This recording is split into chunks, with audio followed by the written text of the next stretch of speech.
Good evening everybody.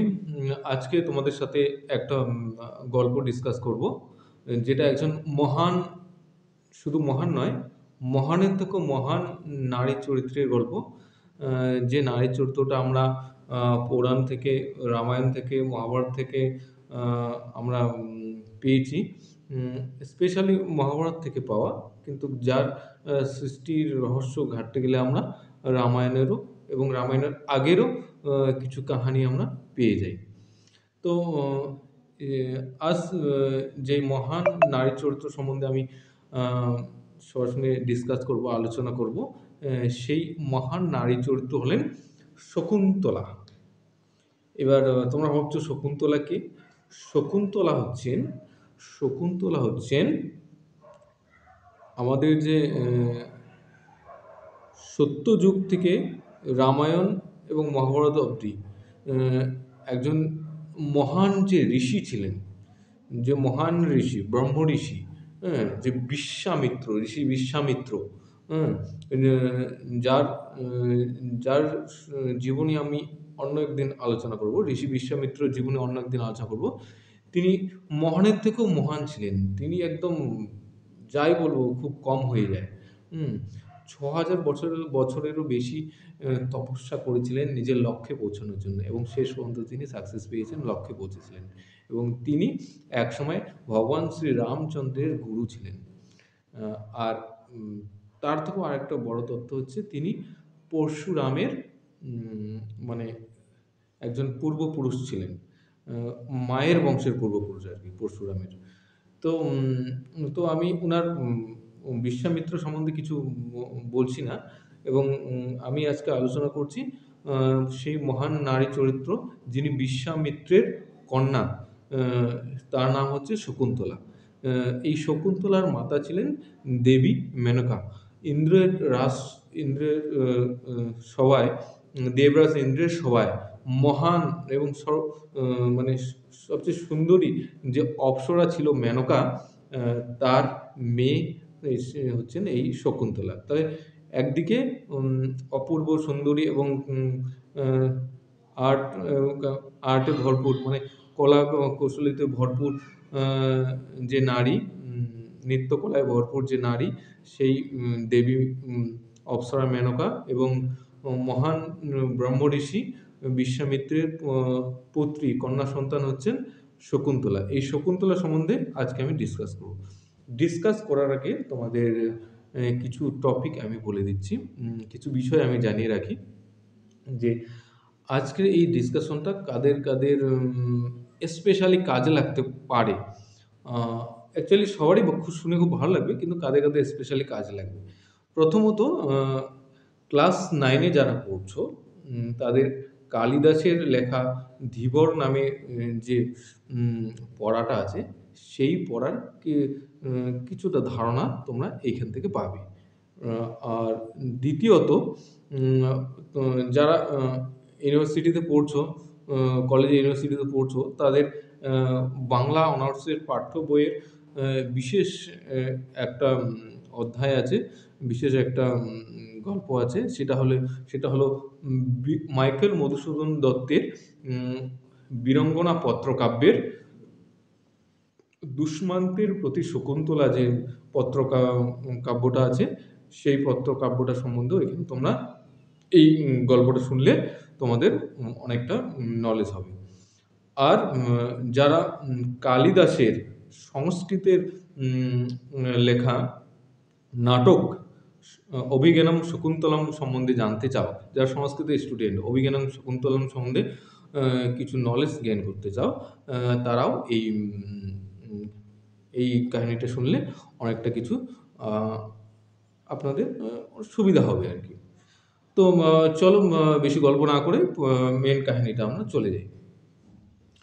তো শকুন্তলা হচ্ছেন ঋষি বিশ্বামিত্র আর মেনকার কন্যা। যখন শকুন্তলার জন্ম হওয়ার কিছু দিনের মধ্যে তাকে ওর মা এবং বাবা দুজনই ত্যাগ করে তাকে চলে যায়। তাদের দুজনেরই ত্যাগ করার পিছনে মানে উপযুক্ত কারণ আছে, এমনি এমনি ত্যাগ করে যায়নি, সেটার বিষয়ে তোমাদের পরবর্তীতে আমি জানাবো। তবে ত্যাগ করে যাওয়ার পর একটা সন্তান জন্ম হওয়ার কিছুদিন পরে যার মাও থাকে না, বাবাও থাকে না, তার অবস্থা কিরকম হতে পারে? মানে ভাবতেই পারছো যে বাবা-মাহীন একটা সন্তানের জীবন কিভাবে কাটতে পারে? কতটা জটিল, কতটা কঠিন হতে পারে, সেটা হচ্ছে এই কাহিনী থেকে তোমরা জানতে পারবে। তো ছোট্টবেলায় সেই বাবা-মা উনাকে উম উম মানে ধরিত্রী মানে পৃথিবীর বুকে রেখে চলে গেলেন। কারো কাছে সমর্পণ করে না দিয়ে। তারপরে সেই জঙ্গলের মাঝে যখন ওনার শকুন্তলাকে শিশু অবস্থায় ছেড়ে চলে গেলেন ওর বাবা-মা, তখন সেই জঙ্গলের মাঝে ঋষি কর্ণ নামে একজন মহান ঋষি ছিলেন, যিনি ওই শকুন্তলাকে অ্যা কু মানে খুঁজে পান। খুঁজে পাওয়ার পরে ঋষি কর্ণ কি করে, মহারিষি কর্ণ উনার আশ্রমে শকুন্তলাকে নিয়ে আসেন এবং উনার আশ্রমে ওনাকে বড় করে তোলেন। এবার মহান ঋষি আশ্রমে এনে ওই সেই শকুন্তলার দায়িত্ব দেন গৌতমী নামে একজন আ ঋ উনার শিষ্যা ছিলেন, ঋষি কর্ণের শিষ্যা ছিলেন। সেই অ্যা উম উম সেই উম দেবী গৌতমী, যিনি শিষ্যা ছিলেন ঋষি কর্ণের, তিনি শকুন্তলাকে ছোট থেকে আদর যত্ন করে মায়ের স্নেহ আদর দিয়ে বড় করেন। তো ঋষি কর্ণের বাড়িতে এভাবেই ছোট থেকে বড় হচ্ছিল শকুন্তলা। যখন উম উম বড় হয়ে যায়, এভাবে বড় আস্তে বড় হতে থাকে। বড় যখন হয়ে যায়, বড় হওয়ার পরে যখন বিয়ের উপযুক্ত হয়, ঠিক ওই সময়টা, ঠিক ওই সময়ে কি হয়? ওই সময়ে রাজা দুষ্মান্ত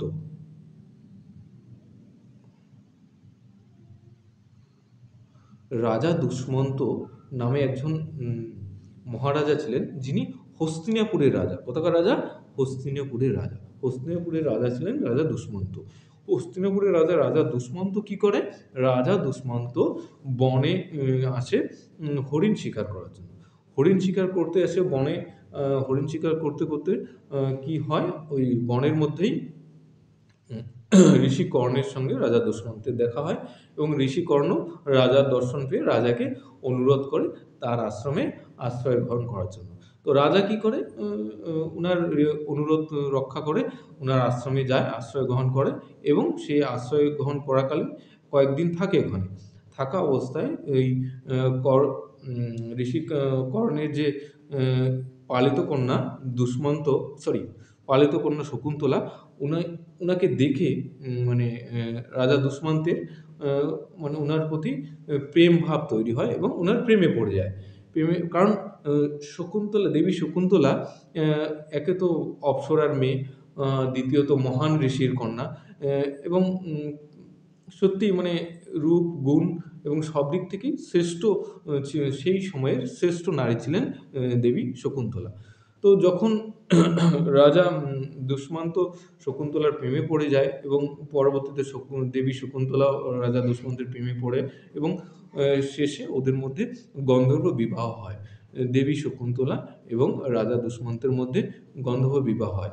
বিবাহ হওয়ার ফলে সেখানে বেশ কিছুদিন রাজা থাকেন। থাকার ফলে একটা সময় পরে উনার রাজ্যে ফিরে যাওয়ার সময় চলে আসে। তো যখন রাজ্যে ফিরে যাওয়ার সময় চলে আসে, তখন রাজা দুষ্মন্ত দেবী শকুন্তলাকে বলে যে, "আমি রাজ্যে গিয়ে, হ্যাঁ? সবকিছু আ ব্যবস্থা করে টরে তারপর তোমাকে আমি এখানে এই আ আশ্রম থেকে আমি আমার রাজ্যে নিয়ে যাবো।" এই বলে রাজা উনাকে সেই আশ্রমে রেখে রাজ্যে ফিরে যায়। রাজ্যে ফিরে যাওয়ার পরে বেশ রাজা রাজ্যে শাসনভার চালানোর জন্য এত ব্যস্ততার মধ্যে পড়ে যে বেশ সময় এভাবেই কেটে যায়। উনি মানে দেবী শকুন্তলাকে নিয়ে আসা আর উনার হয় না। বেশ সময় কেটে যায় এভাবে। তো এভাবে কাটতে আ দেবী শকুন্তলার একটা সময় এমন মনে হয় যে স্বামী বিরহে উনার মানে পরিস্থিতি এমন মনে হয় যে আশেপাশে কি আছে, কি হচ্ছে না হচ্ছে কিছুতেই উনার মন বসে না। উনি মানে অন্যমনস্কা, অন্যভাবাপন্ন হয়ে যায়। এবার আরেকটা বিষয় তোমাদের মিস হয়ে গেল জানানোর, যে দেবী শকুন্তলার ২ জন সখী ছিলেন। একজন হচ্ছে অনুসূইয়া, আরেকজন হচ্ছে প্রিয়ংবদা। তো এই কি হয়, প্রত্যেকদিন ওই ৩ জন সখী মিলে উনারা একসঙ্গে গল্পগুজব করা, সারাদিন আ যা করে আরকি। সবকিছু একসাথেই উম আ উস চলতে থাকে। তো এইবার দেবী শকুন্তলার দিন তো এভাবে কাটছে স্বামী বিরহে। স্বামীর দীর্ঘদিন নেই, কোনো খবরও নেই যে এই যে নিয়ে যাবে বলেছে, তার কোনো খবর-সবর নেই। কবে নিয়ে যাবে কি যাবে না, কোনো খবর না পেয়ে উনি মনের দুঃখে এবং শোকে খুবই বিরহে দিন কাটছিল। তো এইভাবে দিন কাটতে, কাটতে একদিন কি হয়, আ মহান রাগী ঋষি, ঋষি দুর্বাসা। ঋষি দুর্বাসা কে?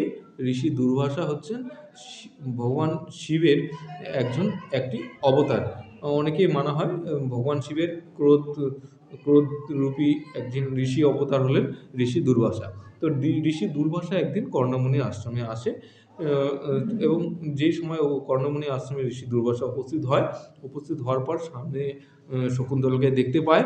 কিন্তু শকুন্তলা, দেবী শকুন্তলা স্বামীর চিন্তায় এবং বিরহে এতটাই মগ্ন ছিলেন যে উনি বুঝতে পারে না যে ঋষি দুর্বাসা মানে এসে উনার পাশে দাঁড়িয়ে আছে বা উনাকে সম্বোধন করছে যে ঋষি দুর্বাসা আ আসছে, যে সেটা বোঝাতে চাচ্ছে, যে উনি বুঝতে পারেননি। উনি মানে বুঝতেই পারেননি যে ঋষি দুর্বাসা উনার আশ্রমে আসছে এবং অনেকক্ষণ থেকে দাঁড়িয়ে আছে। এইবার এই অবস্থায় ঋষি দুর্বাসার একটু মানে সম্মানে লাগে যে এত বড় ঋষি হওয়া সত্ত্বেও আ শকুন্তলার মতো একজন মহিলা উনাকে কোনো সম্মান করলো না, কোনো ওয়েলকাম করলো না, কোনো স্বাগত জানালো না, সম্বর্ধনা জানালো না, নমস্কার করলো না, এমনকি উনার দিকে দেখলোও না। এইটা অনেকক্ষণ এইভাবে থাকার পরে ঋষি দুর্বাসা ক্রোধান্বিত হয়ে যায়। প্রচুর রেগে যায় যে, "না, আমি উনার পাশে অনেকক্ষণ থেকে দাঁড়িয়ে আছি, অথচ আমাকে পাত্তাই দিচ্ছে না।" এবার যখন ঋষি দুর্বাসা রেগে যায়, তখন কি হয়, ঋষি দুর্বাসা দেবী শকুন্তলাকে অভিশাপ দেন। অভিশাপ দেন যে, "তুমি যার চিন্তায় মগ্ন হয়ে আছো, সেই তোমাকে ভুলে যাবে।" এইবার যখনই এই অভিশাপটা ঋষি দুর্বাসা দেবী শকুন্তলাকে দেন, পরিস্থিতি অনুসারে তৎক্ষণাৎ দেবী শকুন্তলার ২ যে সখী ছিলেন, অনুসূয়া আর প্রিয়ঙ্গদা, ২ জনে আম ঋষি দুর্বাসাকে বোঝান যে অ্যাকচুয়ালি উনার স্বামী দীর্ঘদিন ধরে উনাকে রেখে চলে গেছেন এবং নিয়ে যাবে বলে যে চলে গেছেন, আর কোনো খবর নেই। উনি দীর্ঘদিন থেকে স্বামীর শোক এবং দুঃখে উম উম মানে অন্যমনস্ক করেই দিন কাটছিলেন জন্য উনি মানে ইচ্ছা করে ঋষি দুর্বাসাকে এভয়েড করেননি। উনি হয়তো বুঝতেই পারেননি যে ঋষি দুর্বাসা এসেছেন, তার জন্য ভুলবশত মানে এভয়েড করা হয়ে গেছে। অনেকে রিকোয়েস্ট করার পরে ঋষি দুর্বাসা তারপরে বুঝতে পারে যে সত্যি মানে উনি ভুলবশত ও উম এ মানে এভয়েড করেছেন। তখন ঋষি দুর্বাসা ও উনাকে মানে সাপ যে অভিশাপ দেন সেটা কাটানোর রাস্তা বলে দেন। উনি বলেন, ঋষি দুর্বাসা বলেন যে, "রাজার দেওয়া কোনো উপহার, মানে এমন কোনো উপহার যেটা দেবী শকুন্তলাকে দিয়েছে, এরকম কোনো উপহার যদি উনি রাজাকে দেখাতে পারেন, তাহলে তার আবার সেই উ রাজা দুষ্মন্ত উনাকে চিনতে পারবেন।" তো এরপরে উম যখন এটা বললেন তখন উ তখন উনার একটু শান্তি হলো মনে, যে যাই হোক অভিশাপ কাটানোর কোনো একটা রাস্তা হলো। আর আরেকটা বড় ব্যাপার হচ্ছে, রাজার নামাঙ্কিত, নাম লেখা একটা আ রাজমুদ্রা মানে আংটি আ দেবী শকুন্তলাকে যাওয়ার আগে গিফট দিয়ে গেছিলেন। হ্যাঁ? তো এইবার সেই গিফটটা যদি উনি রাজা দুষ্মন্তকে দেখান, তাহলে উনি উনার মানে উনাকে চিনতে পারবেন। দেবী শকুন্তলাকে চিনতে পারবেন। এবার এইভাবেই আবার অনেকদিন কেটে যায়। কেটে যাওয়ার ফলে একটা সময় কি হয়, দেবী শকুন্তলা গর্ভবতী হন।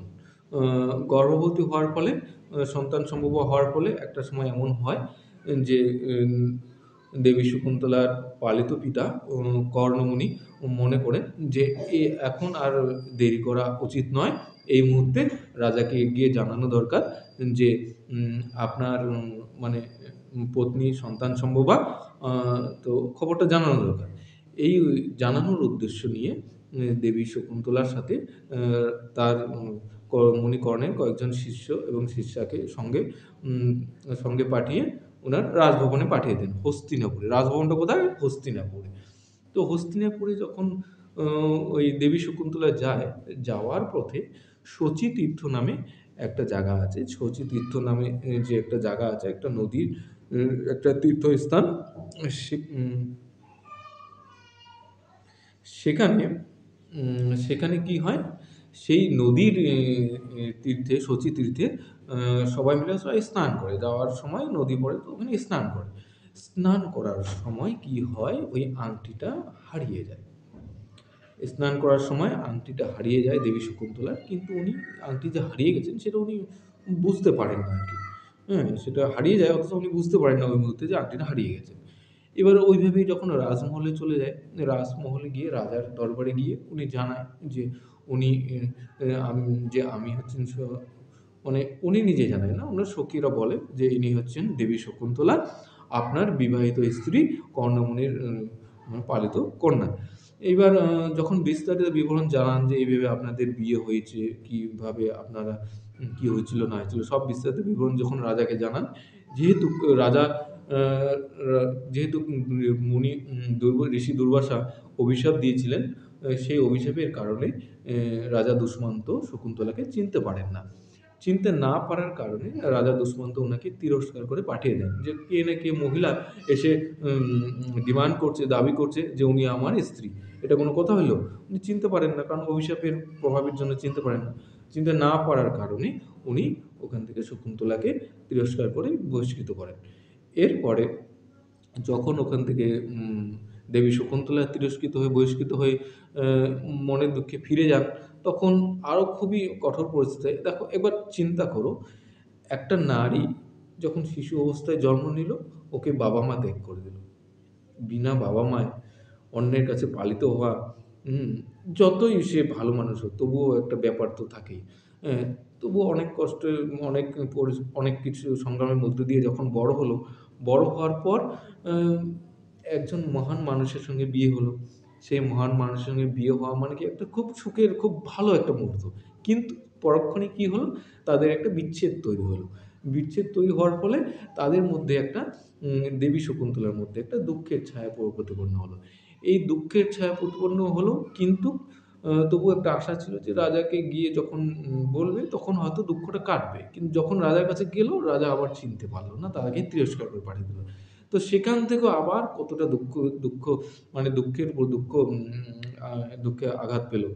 তো এত দুঃখ কষ্টের পরেও দেবী শকুন্তলা যখন রাজা উম রাজ রাজের রাজ রাজা রাজার রাজ্য থেকে ফিরে আসলো, ফিরে আসার পর উনার মা, আ মানে দেবী মেনকা, অপ্সরা মেনকা স্বর্গ থেকে যখন সবকিছু দেখছিলেন, দেখার পরে উনি খুব দুঃখিত হলেন উনার পুত্রের জন্য। দুঃখিত হওয়ার কারণে উনি মর্তে এসে দেবী শকুন্তলাকে উনার মেনকার সাথে স্বর্গে নিয়ে যান। স্বর্গে নিয়ে যাওয়ার পর উনাকে অ্যা আ ওইখানে কিছুদিন থাকার পরে অ্যা একটা আশ্রম, মারিচ মুনি নামে একজন মহান মুনি ছিলেন, যার আশ্রমে দেবী শকুন্তলাকে রাখেন। তো ওইখানে কি হয়? মারিচ মুনি আশ্রমে থাকাকালীনই ওইখানেই উনার একজন পুত্র সন্তান প্রাপ্ত হয়। খুবই গুণসম্পন্ন, খুবই আ সর্বগুণ সম্পন্ন পুত্র সন্তান প্রাপ্ত হয়। তো এরপরে অনেকদিন কেটে যায়। দীর্ঘদিন কাটার পরে একদিন কি হয়? স্বর্গরাজ্যে স্বর্গরাজ্যে রাক্ষসদের আক্রমণ করে। রাক্ষসরা আক্রমণ করার ফলে পরিস্থিতি এমন হয়ে যায় যে স্বর্গ প্রায় মানে উ আ মহা দেবরাজ ইন্দ্রের হাত থেকে হাতছাড়া হওয়ার পরিস্থিতি প্রতিপন্ন হয়। সেই মুহূর্তে দেবরাজ ইন্দ্র এই মর্তের রাজা আ দুষ্মন্তকে হায়ার করে। ওকে অনুরোধ করে যে উনাদের সাথে হাত মিলিয়ে রাক্ষসের বিরুদ্ধে যুদ্ধ করতে। কারণ রাজা দুষ্মন্ত মহান বীর ছিলেন। তো রাজা দুষ্মন্ত দেবরাজ ইন্দ্রের অনুরোধে উনি স্বর্গে যান। স্বর্গে গিয়ে রাক্ষসদের সাথে রাক্ষসদের বিরুদ্ধে আ আ দেবতাদের সঙ্গে সঙ্গ নিয়ে যুদ্ধ করেন। যুদ্ধ করার ফলে যখন যুদ্ধ শেষ হয়, আ দেবরাজ ইন্দ্র এবং রাজা দুষ্মন্ত জয়ী হয়, রাক্ষসরা পরাজিত হয়। জয়ী হওয়ার ফলে যখন আ দেব স্বর্গের রথে করে উনি ফিরছিলেন, ফেরার টাইমে যুদ্ধ শেষ করে যখন ফিরছিলেন, ফেরার টাইমে মাঝ রাস্তায় এই মারিচ মুনির আশ্রমে উনি দর্শন করতে যান। মনির দর্শন করতে যান। দর্শন করতে গিয়ে দেখেন একটা সুন্দর বালক, সুন্দর বাচ্চা। সেই সুন্দর বাচ্চাটা মানে বাঘের বাচ্চার সঙ্গে খেলছে। তাহলে ভাবো, একটা বাচ্চা সে বাঘের বাচ্চার সঙ্গে খেলছে। মানে এমন মনে হচ্ছে বাঘটা আর ও যেন পরম পরম মিত্র, বন্ধু। হ্যাঁ? এত সুন্দর বাঘের সঙ্গে প্রেমাঙ্কিত যে সম্পর্ক তৈরি হয়েছে ওই বাচ্চাটার, সেটা দেখে উনি এটা ধারণা করেন যে বাচ্চাটা সাধারণ বাচ্চা নয়, মহান গুণী বাচ্চা। বাচ্চাটাকে নিয়ে যখন কোলে নেন, কোলে নেওয়ার পরে অ্যাকচুয়ালি বাচ্চাটার কাছে একটা কি একটা বস্তু ছিল। বস্তুটা কি?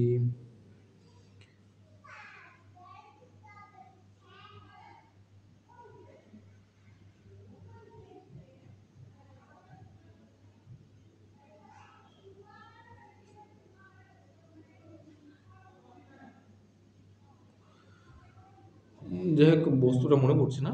ওই বস্তুটা এমন ছিল যে বাচ্চাটার কাছে, যেটা ওর বাবা-মা ছাড়া অন্য কিছু যদি ওই বস্তুটাকে স্পর্শ করে, তাহলে সঙ্গে, সঙ্গে বস্তুটা সাপে পরিণত হবে এবং তাকে মানে মেরে ফেলবে, যেই স্পর্শ করবে। এরকম বস্তু ছিল। কিন্তু ওর রাজা দুষ্মন্ত যখন ওটা স্পর্শ করে, তখন সেটা হয় না। তার মানে এর দ্বারা ওখানেও প্রমাণিত হয় যে ওই বাচ্চাটার বাবা হচ্ছেন রাজা দুষ্মন্ত। এবং পরবর্তীতে অ দেবী শকুন্তলা যখন ওখানে আসেন, ১ম এ চিনতে না পারলেও পরে এই কারণটার জন্য উনি বুঝতে পারেন যে সত্যিই ইনি রাজা দুষ্মন্ত, এবং ওইখানেই উনাদের মিল হয়। মিল হওয়ার পরে পরবর্তীতে বাকি জীবনটা সুখে শান্তিতে কাটে। এই যে একটা সারা জীবনের একটা মানে অবহেলা, দুঃখ, বেদনা এবং আ মানে ত্যাগ, এবং এই যে না পাওয়ার পরিস্থিতি, হ্যাঁ? এই এই এই পরিস্থিতিটার মধ্যে দিয়ে নিজের জীবনকে এগিয়ে নিয়ে গিয়ে চলার যে শ্রেষ্ঠ উদাহরণ, তিনি হচ্ছেন দেবী শকুন্তলা। যাকে সত্যিই মানে মহান থেকে মহান বললেও খুব কম হয়ে যায়। তো এই হচ্ছে দেবী শকুন্তলা। এবং আমি একটা বিষয়ে নলেজ দেবো, যারা পড়াশোনা করছো, এই এই দেবী শকুন্তলার যে যারা কি বলবো, উম, দুষ্মন্তের প্রতি শকুন্তলা, দুষ্মান্তের প্রতি শকুন্তলা যে পত্রকাব্যটা, মাইকেল মধুসূদন দত্তের যে পত্রকাব্যটা, কোন পত্রকাব্য? বীরাঙ্গনা পত্রকাব্যের ১ম পত্র ছিল এটা। আর এই পত্রকাব্যটি, টোটালি অমৃতাক্ষর ছন্দে লেখা। অমৃতাক্ষর ছন্দ মানে ১৪ প্রতিটা পংক্তি ১৪ মাত্রার হবে, এবং আ প্র প্রতিটা পংক্তির সঙ্গে একটা লয়, একটা মানে স্রোত প্রবাহমানতা থাকবে। এটা হচ্ছে অমৃতাক্ষর ছন্দ। তো ঠিক আছে, বাকি বিষয়গুলো আমরা পরের ভিডিওতে বলব। Thank you for watching. Thank you.